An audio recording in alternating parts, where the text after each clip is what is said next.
மாண்புமிகு முதலமைச்சர் அவர்கள் அவைக்குள்ளே வரும் பொழுது அமர்ந்திருக்கக்கூடிய எதிர்க்கட்சி தலைவருக்கு அந்த கண்ணியத்தை சொல்லிக் கொடுத்து 8 கோடி மக்களின் முதலமைச்சருக்கு அந்த மரியாதையை தர வேண்டும் என்ற கண்ணியத்தை சொல்லித்தர வேண்டும் என்பதை பேரவைத் தலைவர் வாயிலாக தெரிவித்துக் கொள்கிறேன்.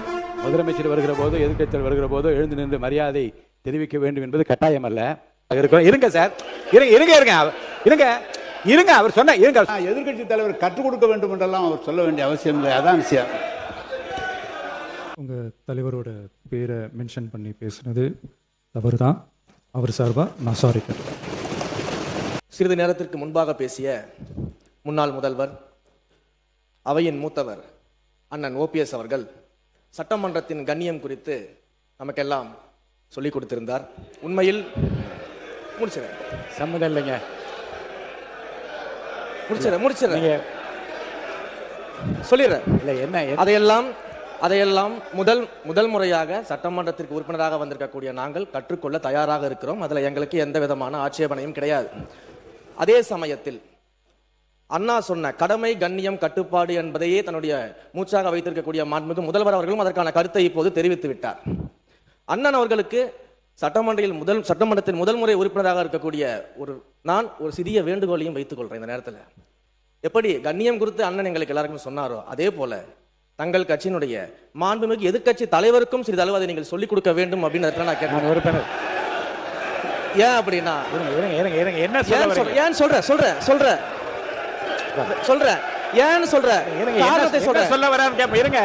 காரணத்தை சொல்ற 8 கோடி மக்களின் பிரதிநிதியாக இருக்கக்கூடிய மாண்புமிகு முதலமைச்சர் அவர்கள் அவைக்குள்ளே வரும் பொழுது அமர்ந்திருக்கக்கூடிய எதிர்க்கட்சி தலைவருக்கு அந்த கண்ணியத்தை சொல்லிக் கொடுத்து 8 கோடி மக்களின் முதலமைச்சருக்கு அந்த மரியாதையை தர வேண்டும் என்ற கண்ணியத்தை சொல்லித்தர வேண்டும் என்பதை பேரவைத் தலைவர் வாயிலாக தெரிவித்துக் கொள்கிறேன்.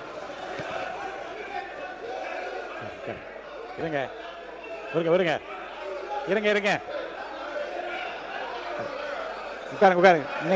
இருங்க வாங்க யாராவது ஒருத்தர் பேசுங்க. நீங்க பேசுங்களா? அவர் யாராவது ஒருத்தர் உட்காருங்க. யாராவது ஒருத்தர் இல்ல எல்லாரும் நீங்க இவருங்க எல்லாரும் நீங்க பேசுறதா இருந்தா வெளியில போய் பேசலாம். இங்க இருக்கவங்க யாராவது ஒருத்தர் பேசுங்க. யாராவது ஒருத்தர் இருங்க. ஒருத்தர் பேசுங்க. ஒருத்தர் உட்காருங்க. இருங்க. அவர் சொன்ன இருங்க. நீங்கள் அனைவரும் இருங்க. அவர் பேசுவதற்கு முன்பாகவே இருங்க பேசுறது. அவர் பேசுவதற்கு முன்பாக எல்லோரும் எழுதி நின்று நீங்கள் எதை பற்றி பேசப் போகின்றார் என்ன என்று தெரியாமல் குரல் கொடுத்து கொண்டே இருந்தீர்கள். அவர் என்ன பேசினார் என்பதை உள்வாங்கி இருந்தால் அது குறித்து நீங்கள் தாராளமாக பதில் சொல்லலாம். அவர் சொன்னது நீங்கள் புரிஞ்சுக்கிட்டீங்களே, அவையின் கண்ணியத்தை பற்றி அவர் சொல்லி நாங்கள் ஏற்றுக்கொள்கிறோம். அதன்படி நடக்கவும் தயாராக இருக்கிறோம். இருங்க சார், இருங்க. அவர் சொன்ன கருத்தை புரிஞ்சுக்கோங்க. மாண்புமிகு முதலமைச்சர் வருகிற போது எல்லோரும் எழுந்து நின்று வணக்கம் தெரிவிக்கிறோம். எதிர்க்கட்சி தலைவர் உட்கார்ந்தே இருக்கிறாரே என்று அந்த கணித சொல்றாரு. தப்பா ரைட்டா? சொல்லுங்க, அதுக்கு பதில் சொல்லுங்க. இருங்க, அதுக்கு நீங்க பதில் சொல்லுங்க. உங்களுக்கு பதில் சொல்ல அனுமதி அளிக்கிறேன். மாண்பு உறுப்பினர் நேரு அவர்கள். நீங்க சொல்லுங்க. அதுதான் அவர் கேட்டார். உட்காருங்க. அதுதாங்க அவர் கேட்கிறார். உட்காருங்க. மாண்பு உறுப்பினர் நேரு அவர்கள். மாண்புமிகு பேரவைத் தலைவர் அவர்களே, மாண்புமிகு பேரவைத் தலைவர் அவர்களே, மாண்புமிகு முதலமைச்சர் அவர்கள் மிக சிறப்பாக அதை கையாண்டார். நாங்கள் அதில் மகிழ்ச்சி. ஆனால் நம்முடைய எங்கள் திருச்சி மாவட்டத்தில் வெற்றி பெற்ற அமைச்சர் அவர்கள் அதை எதிர்க்கட்சி தலைவரை பற்றி சொல்வார். நாங்கள் கூட 5 ஆண்டு காலம் முதலமைச்சராக தளபதி அவர்கள் இருந்தார்கள். அப்படி தளபதி நம்முடைய முன்னாள் முதலமைச்சர் அவர்கள் இருக்கிற போது அவர் வருகிற போது எதிர்க்கட்சியில் இருக்கிற தலைவர் எழுந்ததில்லை. இல்லை, கொஞ்சம் எழுந்ததில்லை.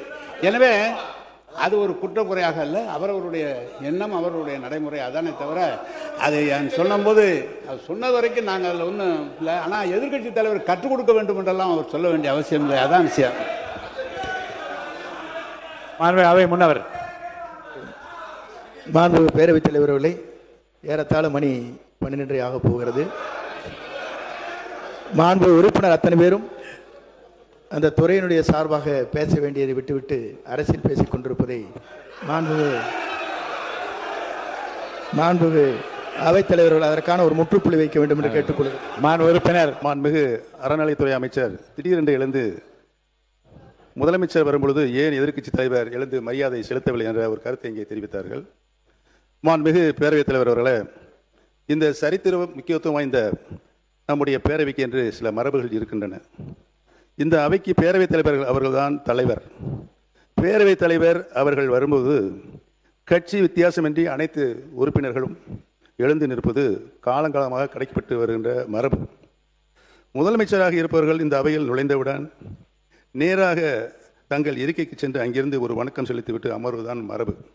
ஆனால் மாண்புமிகு முதலமைச்சர் அவர்கள் அவைக்கு நுழைந்து நடந்து சென்று அங்குமிங்கும் திரும்பி வணக்கம் செலுத்திவிட்டு பிறகு தனது இருக்கையில் அமர்கிறார். இது ஒரு புதிய பழக்கமாக இருக்கிறது.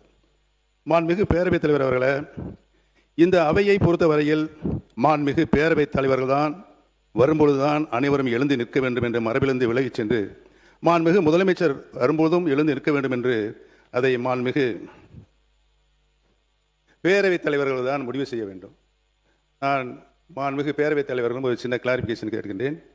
அதே நேரத்தில் புதிய மரபாக மாண்புமிகு முதலமைச்சர் வரும்பொழுது எழுந்து நிற்க வேண்டும் என்றால் இந்த அவைக்குள் மாண்புமிகு எதிர்க்கட்சி தலைவர் அவர்கள் வரும்போதும் அனைத்து உறுப்பினர்களும் எழுந்து நிற்க வேண்டுமா என்பதையும் மாண்புமிகு பேரவைத் தலைவர் அவர்தான் முடிவு செய்ய வேண்டும் என்று நான் பணிவோடு உங்களை கேட்டுக்கொள்ள கடமைப்பட்டிருக்கிறேன்.